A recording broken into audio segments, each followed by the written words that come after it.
Okay, one more. I'm sorry.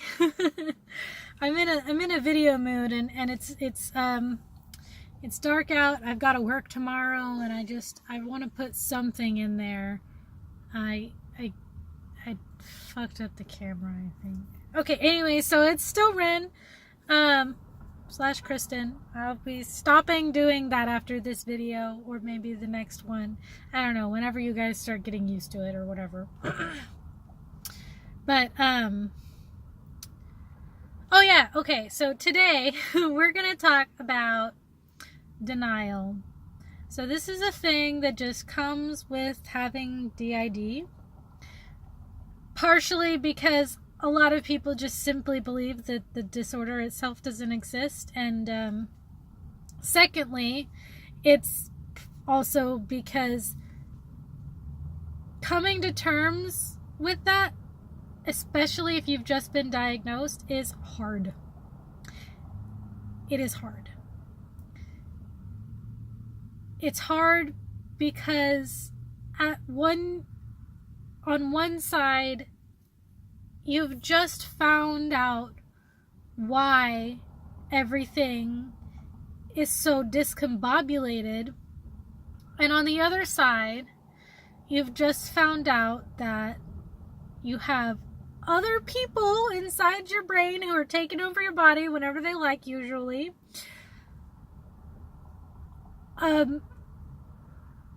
Amnesia of your personal history that could be filled with God knows what, that's usually bad in some form or fashion.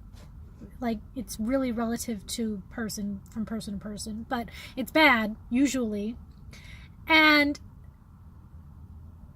yeah, there was a third one, but I literally lost it as I was going for it. But it's very hard to come to terms, especially if you've just been diagnosed, or even if you're just searching, if you're trying to, like, seeking a diagnosis. It's still hard because you're like, I think this is what's going on, but I'm not entirely sure, so I want to go to a doctor to make sure that I am either right or wrong, and I'm terrified of whether or not I'm right, or if I'm wrong, because if I'm right, then I know that all of this stuff is wrong with me, and that's not great. And if I'm wrong, then all of this stuff is wrong with me, and I don't know what to do about it. So there is a lot that comes with being diagnosed, and I'm sorry that I'm shaking the camera so much. I don't have like a holder anymore. I'm just using my hands. But there's a lot that comes with being diagnosed, especially being freshly diagnosed and seeking diagnosis and all that sort of stuff. It's very hard. And on top of that, when you are diagnosed and you're in denial, and denial it doesn't just stop. It doesn't go away ever. I mean, it comes around like a sneaky little bastard and wraps its arms around your shoulders and says, hey there, how you doing? Like the creep that it is. And then you just feel like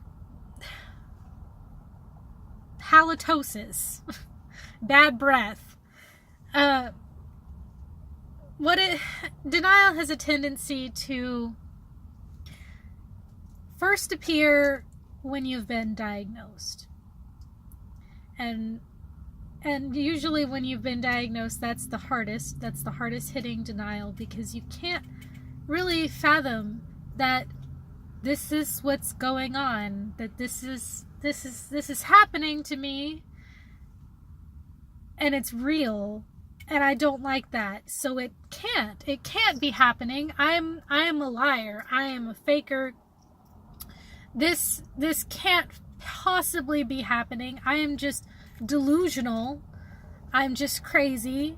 There's no real reason as to why I'm acting this way. I just want attention. You go through all the stages, every single one of them you are dancing and waiting for the applause for. That is a great, oh man, that was a really good analogy. Anyways, but you go through every single stage the first time you're diagnosed. Because you get the this is real phase, and then you get the no, this isn't real phase, and then you get the I'm lying phase. I am doing this purposely to somehow make my life harder phase, and then you get the well, I'm not really lying, but I must be some kind of crazy, but it's definitely not this. How can it be this? I don't remember anything where I've been abused or I had a traumatic event, and I am flailing my arm, but you guys can't really see it, but it's there. It's happening. And then you get to the phase where you're like, I'm just insane, and I'm just seeking attention. There's no valid explanation. I'm just a bad person, and I'm just doing this because I'm a bad and it happens, and over and over, and you just spiral into this self-loathing, self-deprecating cycle, and it gets very hard to get out of. Eventually, you get out of it because, like I said, denial comes and goes. It hits its hardest when you've first been diagnosed, and then eventually it slinks away, especially when you start becoming more co-conscious with your other alters and that sort of stuff. And I'm like, getting real quiet here. And then it comes in and hits real hard again, and then it slinks away. And then it comes in, that's what denial does. It gets you hard, really hard the first time, and then it goes away, and then it hits you really hard again and again and again. But it's never a constant state of denial. Or at least in my opinion, it's never really a constant state of denial in my experience. So when, I don't know why I'm coughing so much, like, gosh. Anyways, when I was first diagnosed, it was in 2015. I had just graduated high school and broken up with an abusive boyfriend, and he told me that I had multiple personalities. So I was like, fuck, among other things. And so I went to, because he told me like exactly what it was, and I also, had other people in my head that I was talking to at the time. I went to a specialist and started, therapy, and had an evaluation, and she diagnosed me, and it sucked. It was definitely an experience, a very, I won't say unpleasant, because it was both a relief and of great detriment to my personal mental health. It was very turbulent of an experience, and I had a very hard time dealing with it because I didn't know how to deal with it, because I had never been there to deal with it. I had just been told that, hey, this is going on, and then my entire system already knew this. And so they were just like, why are you freaking out? And I'm like, But that's, for me, it was probably a lot different for other people. I mean, everybody's story is different, but for me, I didn't exist previously until about 3 years after our system had even been discovered, because I wasn't the person who discovered the system, it was Destiny, and she's the one who really got the brunt of all that total bullshit. But she was the one who discovered the system, and then I was the one who just kind of popped up and then rediscovered it for myself personally. So for me, everything had already been done. Everything had already been laid out for me. Everybody had all the information, and I just had to somehow comprehend it. But for Destiny, it was a lot different. For Destiny, it was, a lot of it was, I'm doing this for attention. I'm lying. I'm faking. This can't possibly be happening because I don't remember anything like this. Why am I having these, reactions? Why am I freaking out so much? Why can't I sleep? Why am I, having these panic attacks, anxiety attacks, flashbacks? She called them convulsions because she didn't know what they were. And she was freaking out, and she thought that she was insane. And I don't mean like, oh, well, technically we are insane. I mean, like, she thought that she was going to be sent to a hospital and locked away for the rest of her life because she could not function as a human being. And it was very hard for her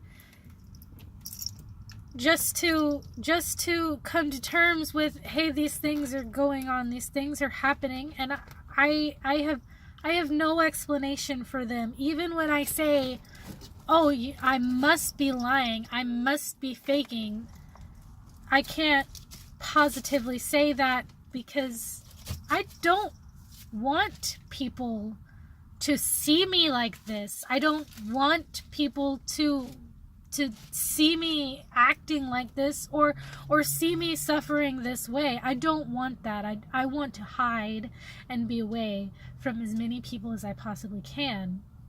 And ironically, that is the same sentiment and the same mindset that we constantly remind ourselves of whenever we do feel like we're faking or we're in denial or something. And it doesn't just end there. I mean, of course, we don't want anyone to see like how crazy things can get. Like, I don't ever want to be picked up by the police again. I don't ever want that to happen. I don't want people to see a hysterical person freaking out on the side of the road in a shirt. And I don't want people to see us acting like an animal person. Like, I'm terrified of that. I am so scared of people seeing the worst of it and locking us up forever. I'm absolutely terrified of that, and I'm about to start crying, so I'm sorry. And it doesn't just stop there, because even though I'm terrified of it, of people like seeing that aspect, I also know for a fact that I have been through way too much bullshit to even start thinking like that anymore. When I get that way, when I get the denial feeling, instead of going, oh, well, obviously I'm lying, no, I say, fuck that. It's been 9 years.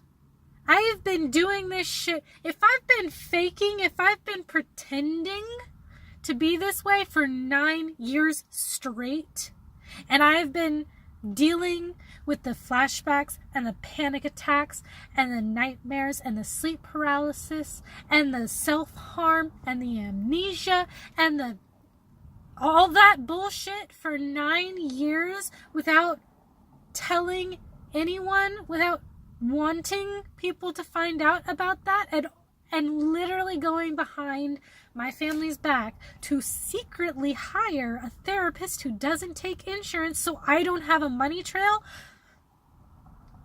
No, I'm not lying. I am not pretending. I'm not even going to entertain that thought anymore because I've been through too much bullshit to start thinking that way.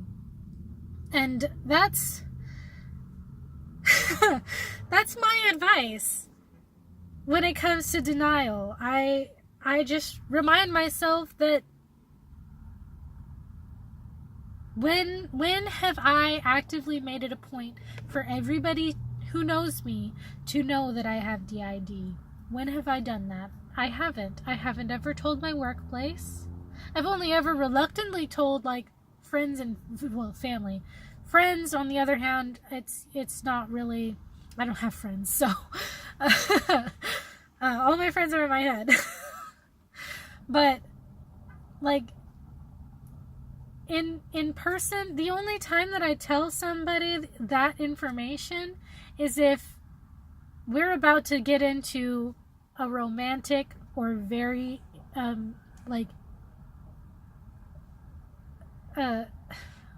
personal platonic relationship. Romantic or platonic relationships that are very personal are literally like the only time that I tell anybody, because I don't want everyone to know, you know? And I don't, like, I lost my train of thought, but either way, my advice stands as it is. Remind yourself how much bullshit you went through when nobody was looking, how much you've suffered at the hands of this disorder that you're obviously faking. That's sarcasm, by the way, if anybody can't tell. Remind yourself that happened. Whether or not anybody saw it, that happened to you. You felt those emotions. You felt that pain. And you felt the fear and the terror. And nothing can take that away from you. Not even yourself. You can't tell yourself, I must be lying, when you can also remind yourself how many times have you hurt yourself, or how many times has an alter hurt themselves or hurt you, or you've had a flashback or an anxiety attack, or you've been triggered. How many times has that happened? How many times has it happened in your own home where nobody was looking, where you're not on camera, where you're just alone, where you're in your head, in your mind space? How many times has that happened? And then remind yourself, that's happened, and you can't pretend that it didn't happen. And then you stop feeling denial. I mean, you don't really stop it, but you stop the brunt of it, and you're not as afraid of yourself, really, and you're not as insecure about it, because then you just know, like, no, I've dealt with this for too long. I know when things are real and when they're not. I know when I'm lying. I know when I'm pretending. And if I've somehow been pretending for this period of time without even consciously trying to pretend, obviously it's not pretending anymore, because it's more or less a delusion, or it's real. More often than not, it's real. And you're not lying. So this video is getting near to 20 minutes long, and I'm gonna stop it now. Bye.